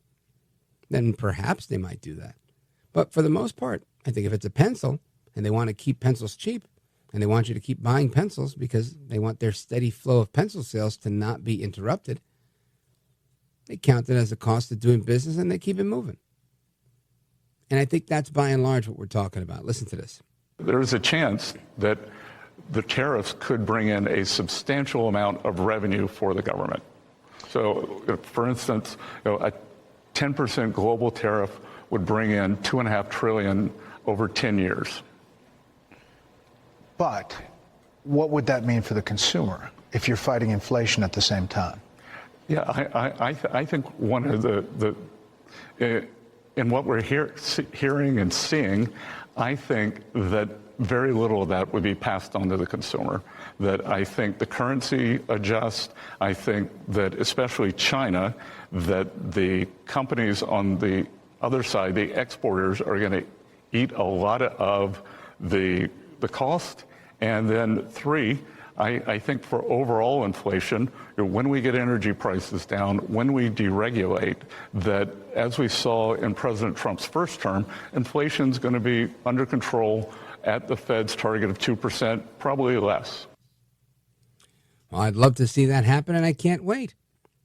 And if not, we're going to play that tape, and we're going to call Secretary Bessent to the carpet. But the reality is, again, there's a track record here. It's not like Trump can say, well, during my tenure, we had a 14% inflation. Oh, no, that's Joe Biden, right? Brought it down to 9% and thought he was a champ. Come on, really. What in the actual bleep is going on here? Anyway, something else Secretary Bessent said that I thought was really interesting was that President Trump wants to make the penny extinct. And he's right. Elon Musk pointed this out a while back as well, saying that it costs about 3 cents to make a penny. Trump has agreed, saying, you know what, if it's costing us three pennies to make 1 penny, we should get out of the penny business. Listen to this. Are you definitively getting rid of the penny? Brett, I've got to say that President Trump wants to make the penny extinct. And that's part of the cost savings. Cost about 3 cents to make 1 cent. And even in Washington, that math doesn't work. So it's going soon. It's going soon. Now, we're getting rid of the penny to save money, but yet the Democrats want to continually say that it's tax breaks for billionaires, and that Elon Musk is using a chainsaw instead of a scalpel to cut money out of the budget. That's exactly the point, right? I think we're allowed to disagree, right? We're allowed to have differences of opinion. Some people could say, yeah, maybe we should scale back some of the government spending. I'm thinking something totally different. I'm thinking cut it by half. Let's go without. Right? I've been poor. I grew up poor. Maybe that's where I should start with that. I know what it's like to go without. I've done it a long time. So if when you learn about that, and then you make it in life, and you're able to buy things, and you live on par with other people, you enter the middle class, so to speak, you can maintain that level of frugal behavior, right?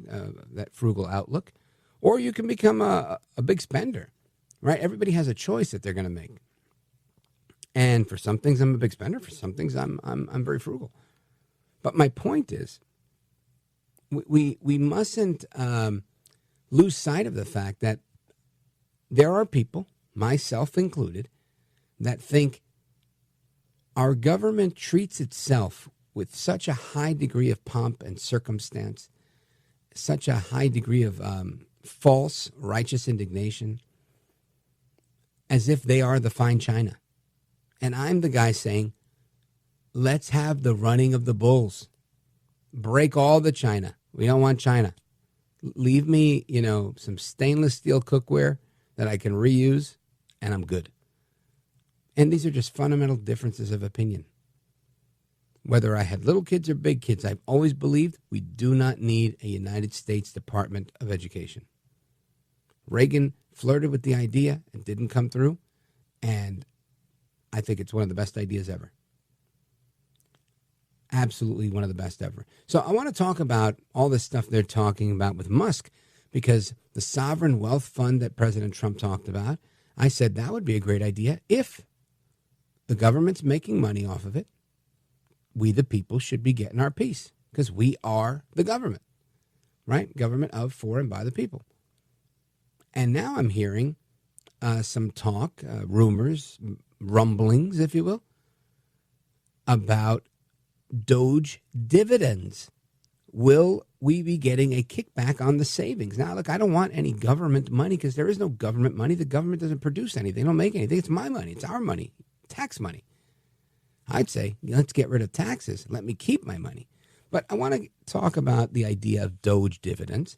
And I want to get into this whole attack on Elon Musk that seems to never end because you got Mitch Landrieu. He's on the Morning Joe show on MSNBC, or the Morning Joke, as I like to say. And he's saying that the cutting is happening in a very chaotic way. So we're going to get into that and more when we return. Don't go anywhere. This is America at Night with Rich Valdez.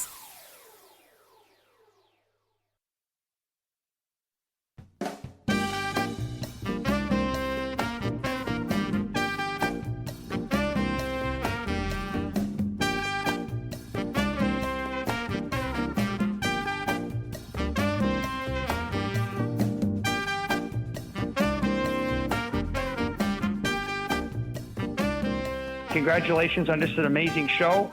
I know you've worked so hard in the industry, and nobody deserves it more than you do. So I'm happy to see you really succeeding here. It's awesome. America at Night with Rich Valdez. All right, amigos, welcome back. It's Rich Valdez. And Mitch Landrieu, he's the brother of Mary Landrieu, the former senator. He was on the Morning Joke today talking about how DOGE is cutting in a very chaotic way. Listen to this. But what I found is you better not cut stupid. You got to cut smart, and you got to cut thoughtful. The American public can understand this. Joe, you look like a pretty fit guy.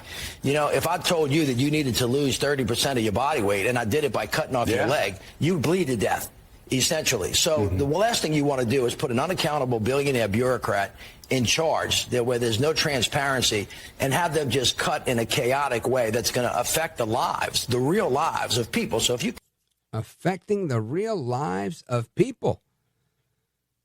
No, it's affecting the real lives of bureaucrats. Elon Musk is not a bureaucrat, right? He's not. If anything, you could argue he was on the campaign trail with Trump, right? It was Trump, J.D. Vance, Elon Musk, Tulsi Gabbard. They were like a team. They went everywhere together during this last several months of the campaign. The bureaucrats are these unelected nobodies, these ghosts, these figments of our imagination, the apparatchiks in Washington that are there actually sending money out, right? That are funding the transgender opera in Colombia and prophylactics for contraception and whatever in other places. There's all sorts of crazy.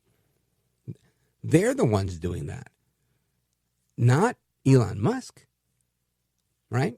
So I think that's a worthy point. Now, Elon Musk fires back. Listen to this. I guess we must be over the target or doing something right. You know, if like they wouldn't be complaining so much if we weren't doing something useful, I think. But what all we're really trying to do here is restore the will of the people through the president. And what we're finding is that there's an unelected bureaucracy. Speaking of unelected, there's a vast federal bureaucracy that is implacably opposed to the president and the cabinet. That's it. They are totally opposed to the president and the cabinet. So who do I believe? Mitch Landrieu, who says that Elon Musk is the unelected bureaucrat, or Elon Musk, who's saying that there are unelected bureaucrats spending money, and all he's trying to do is restore the will of the people. I know one of these guys is saving the country money, and the other guy is talking about keeping the money going. I know whose side I'm on, but I want to get somebody to weigh in on this. Somebody who's literally written the book on Elon Musk. Dennis Kneale, he is the author of the brand new book, The Leadership Genius of Elon Musk. Dennis, welcome back, and tell me, who do you believe here, Mitch Landrieu or Elon Musk? Oh, man. I mean, gosh, you got to believe Elon Musk, don't you? This total outsider. He's an adopted American citizen. He has the zeal of a convert. and he's out to save the day. He truly worries, Rich, that the government, the country, will go bankrupt if we keep spending the way we've been spending in recent years, because it's just out of control more than ever before. And I've seen, experts who are super smart warning us about this for 20 years. But now it's happened. It's here. The crisis is here. And happily, because of Elon Musk and President Trump, for the first time in, I feel like 20 or 30 years, right? We're actually talking about cutting spending and going after wasteful spending instead of talking about how much more we can spend to provide more things for more people. Now, Dennis, there's a lot of people that are attacking Musk. And I'm not necessarily, a Musk apologist. I'm not here to make a special case for him. But I feel like they're unfairly going after him. And this is, I think, a problem, right? A problem in so much as it's not genuine. It's not real, right? They're trying to say that Elon Musk is cutting somebody's leg off and letting them bleed to death. Oh, my gosh, yeah. If that were true, then perhaps he's doing it right? Because if we let our government bleed to death, I'm not here to see the government live and survive. I want to see it kind of wither away and be a fraction of itself, a dying vine, so to speak. What do you need? You need asphalt? All right, we got a pile over here. Bring your own truck. I wouldn't mind that type of society. I know I'm extreme with those things. But I really, if I have to pave my own road in order to not pay tax, I'll pave my own road. This is, I think, there's a lot of Americans that feel like me. Maybe not the ones that live in Brooklyn like you, but I think there's plenty of us.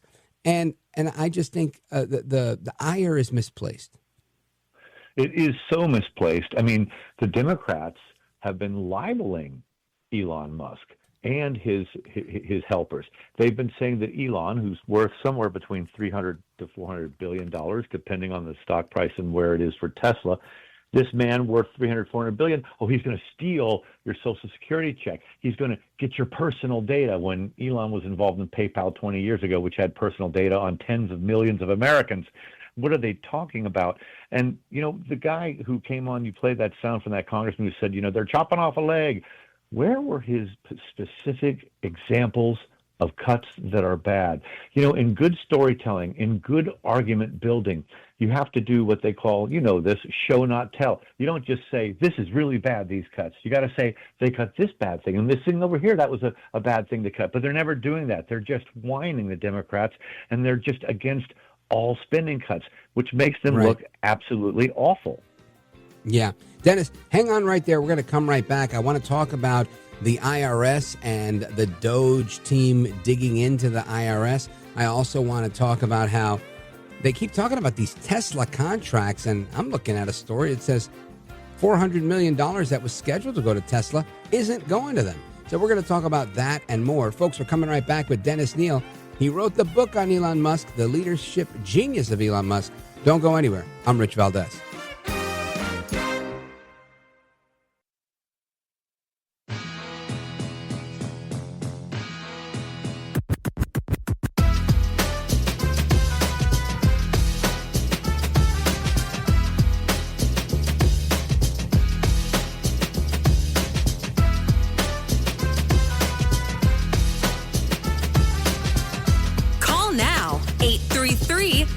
Valdez. That's 833-482-5337. 833-4Valdez. That's Valdez with an S.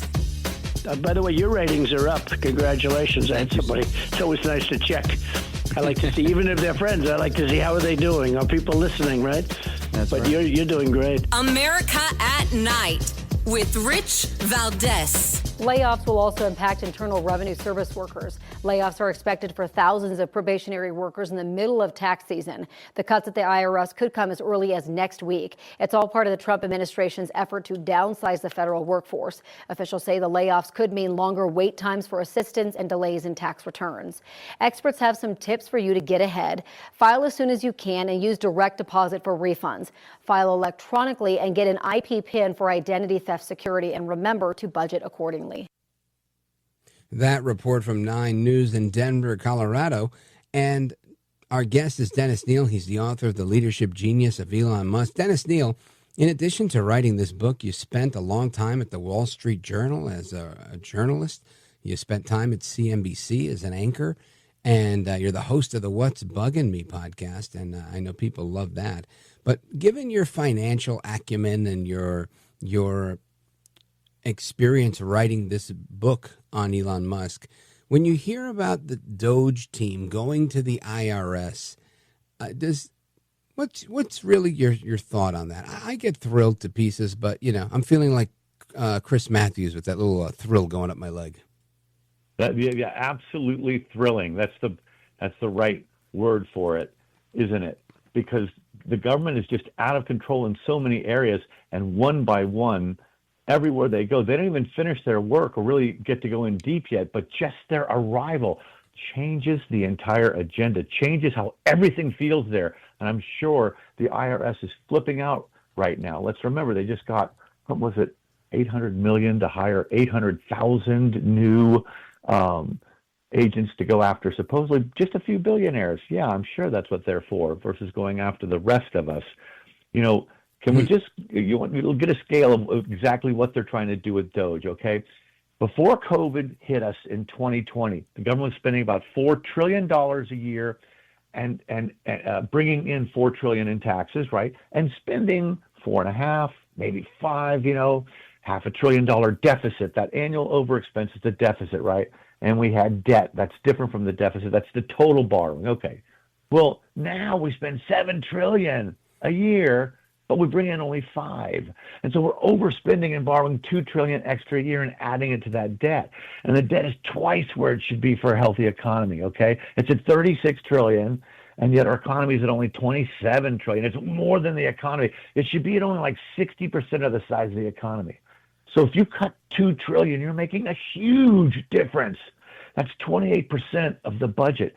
And Elon says, look, let's go for the first half. The first $1 trillion we can cut out of this $7 trillion in spending, that would reduce the deficit. That is how much we spend every year more than we take in. That would reduce it to $1 trillion. And then, if we can grow the GDP so that taxes, more tax comes in because there's a bigger economy and it's surging ahead, right? He says, then we can basically match that $1 trillion with an additional $1 trillion in growth in GDP, and boom, we have zero inflation. And de facto, you've taken inflation down to zero. So it's a great plan, and it would require him to meet only half of his goal of $2 trillion. But keep in mind, Rich, that this guy always dreams huge, and he always sets goals that are unrealistically huge, large, way too far. Everyone thinks that he's going to fail. But by doing that, even if you don't reach all the way, you get so much farther than you ever would have made otherwise. Dennis Kneale, you talked about reducing the size of our deficit, and this is a big deal. Donald Trump has talked about creating a sovereign wealth fund, which I thought this is only a good idea if we get a piece of the action, right? And today, Forbes, Axios, the Economic Times, and other outlets are all reporting about a potential $5,000 DOGE dividend, where there'll be a one-time payment to every taxpayer of $5,000. Now, I think it should be one time every month, but presuming this is in fact the thing, talk to me about this, because while it sounds nice, I guess, on its face to some people, getting the money back in savings, this is still tax dollars that, I'd rather just not pay tax, and I'd be so much happier that way. Right. But let's weigh my idea of being zeroed out on my tax rate versus their idea of $5,000 for every taxpayer. Right. Okay, so let's think about this. So $5,000 per household is less than half of what the Democrats paid out overall median payment to households in the COVID $2 trillion package, all right? Now, $5,000 per household, 130 million households, $650 billion. That's only if they hit their target of $2 trillion. By the way, they may not hit that target. And that means suddenly this refund, this rebate they're talking about, this dividend, I love that, a DOGE dividend, won't get paid out at all. But they've instantly changed the debate because you had a big pushback by thousands of people. And like you say, Rich, bureaucrats, not victims, not heroes, just bureaucrats, government workers. And they're getting laid off. Oh my gosh, Rich, you mean they're going through what millions of American workers, including myself, have gone through for the past 20 years through the restructuring of the economy, unable to find work, many of them unemployed for years at a time. We went through that, and you guys didn't care at all. And now government going through it, and you're out there singing "We Shall Overcome." Piss off, for God's sakes. My gosh, it's just awful. So there's so much opposition, but look at what you do by even putting this on the table. It may never happen. By suggesting it, $5,000 per household, $650 billion returned to taxpayers. Well, by doing that, you now force the Democrats to oppose handing out $5,000 of your own money back to you. This is not borrowing it to finance it. This is taking money that was going to be spent on these bad things. It's already been collected and returning it to you. Right, and that's my thinking. Ostensibly. That if that is the case that's being made, that we were gonna grab this $5,000 from you anyway, and we've been ripping you off for years with this stuff. And since you've been ripped off, we want to give you this back. It's really your tax dollars, and it's an extra tax refund. I think that DOGE dividend is a godsend. And I think the American people would welcome it with open arms, as long as it, in fact, doesn't come out of the Treasury and it's not something that, we're going to go and print and lose out on. And more debt. Right, exactly, to create further problems. I think it's a political win. I realize it might be tough to pull off, but, I think people thought stimulus checks were tough to pull off, and that mechanism was firmly in place during COVID. So makes sense to me, I think. Right. But here's the thing. It's hard to understand, well, why do we care about debt? Because it's never been a problem before. So why should it be a problem now? And we're a big, strong, robust economy. It's just that because the interest rates went up from basically 0 to 5% a year, our borrowing costs as a government went from $350 billion a year to over $1 trillion a year just to pay interest, not even to pay down debt, just to pay off the interest on that credit card debt. Now, that's more than we spend in a year on defense. And it's just to go to bankers, what is that? It's such a waste. And that $1 trillion that we then have to raise, but because if we spend $2 trillion more than we take in as a government, we have to raise that through debt, right? Well, the investors are putting that $2 trillion into government bonds that are so safe and they're going to pay forever. Okay. That's $2 trillion that could have gone into the private sector to finance new companies, new businesses, new technologies, new services, new jobs. And instead, it's just going into government bonds that produce nothing but interest payments. It sucks the economy dry. And that's why high debt is awful. That's why deficits are awful. And that's why DOGE is a great idea and why we are lucky to have Elon Musk. Outstanding. Dennis Kneale, I got to take a quick pause right here, but I want to come back. I want to get your thoughts on one final point, which is they keep saying that Musk is getting all this money in contracts, and there are some contracts out there. I mean, he, in effect, owns his own NASA, which does a lot of work, and Starlink and all that. But all that aside, they're also cutting back on Tesla and other things, and they're saying a lot of these DOGE savings, and when I say they, I mean the left, they claim that these savings are only going to the billionaires. So stick with me. We're going to suss through that a little bit when we come back. Folks, we're coming right back with Dennis Kneale. Don't go anywhere. This is America at Night with Rich Valdez. Call now, 833-4-VALDEZ. That's 833-482-5337. 833-4-VALDEZ. That's Valdez with an S.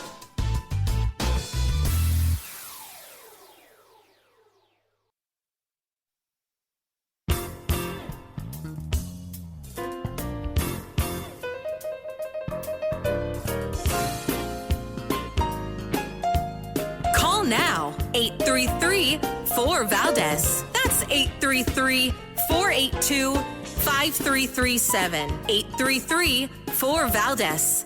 That's Valdez with an S.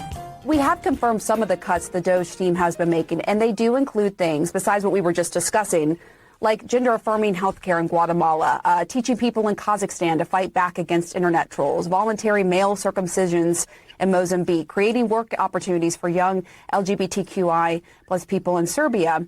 Are these things that you think taxpayer money from the U.S. taxpayer money should be spent on? And how do you think taxpayers knew their money was going to these causes?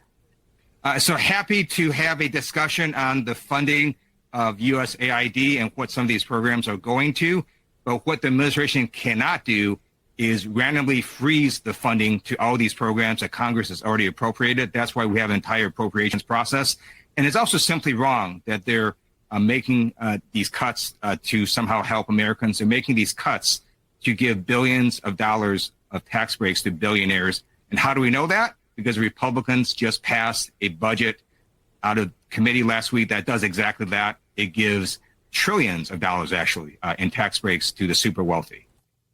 All right, now I want to get into this. That's Senator Ted Lieu, and I've never been a fan of his, but he says these things with such certitude and authority, as if these are foregone conclusions, absolute gospel truth and fact. And I just don't agree. I don't agree that there are trillions of dollars in tax breaks going to billionaires. I don't believe that he's willing or happy, as he said, to have a conversation about voluntary circumcisions in Mozambique. I also don't believe that the premise that he's arguing from is a valid one. But I want to bring it to somebody who not only wrote the book on Elon Musk, the leadership genius of Elon Musk, Dennis Kneale, but who spent, the better part of 2 decades reporting between the Wall Street Journal and CNBC. Dennis Kneale, could you find any truth in there? And hang on, Rich, and let me also say Forbes magazine managing editor and Fox right. Business. Yes. That's right. And now my podcast, What's Bugging Me? All right, so go ahead.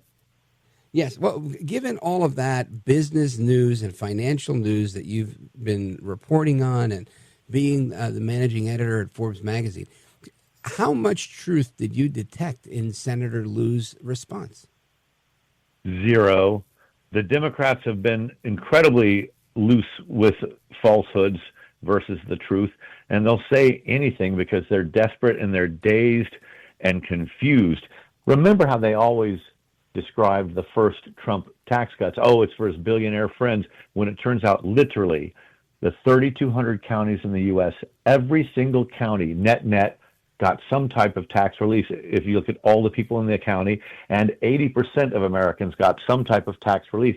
The richest people got more of a break because they earn more money and they pay vastly more taxes.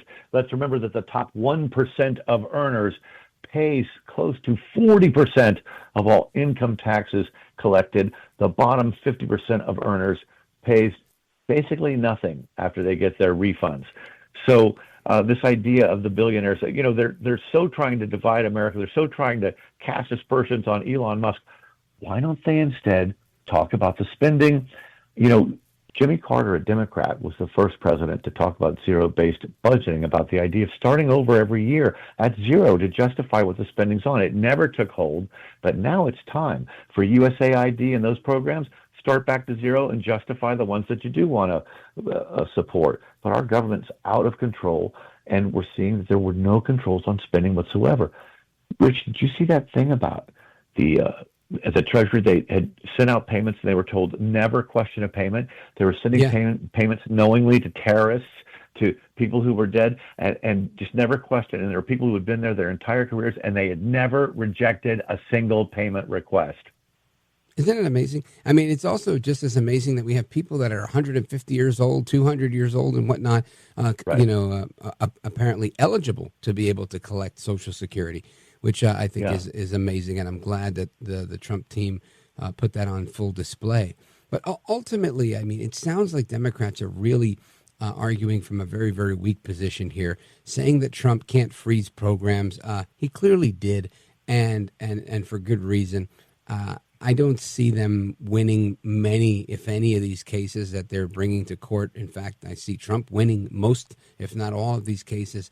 And it seems like they're really, I guess they're just they're on a sinking ship, Dennis Kneale. That's all I can say. I wish I could give us more time, but I got to take a pause right here and bid you adieu. Let everybody know how they can follow you and how they can subscribe to your podcast. Yes, I'm at Dennis Kneale on X. That's my main display platform there, and it's Kneale. And please, guys, 11 lessons of Elon to help you live a better life or feel better about the life you have. Buy it on Amazon. I'll take care. So, thanks so much, Rich. I appreciate the time. You bet. And you know what? I always say people need to buy 2 books, one for themselves, one to give away. And check out Dennis Kneale at Dennis Kneale with a K on Twitter. I'll be right back. This is America at Night with Rich Valdez.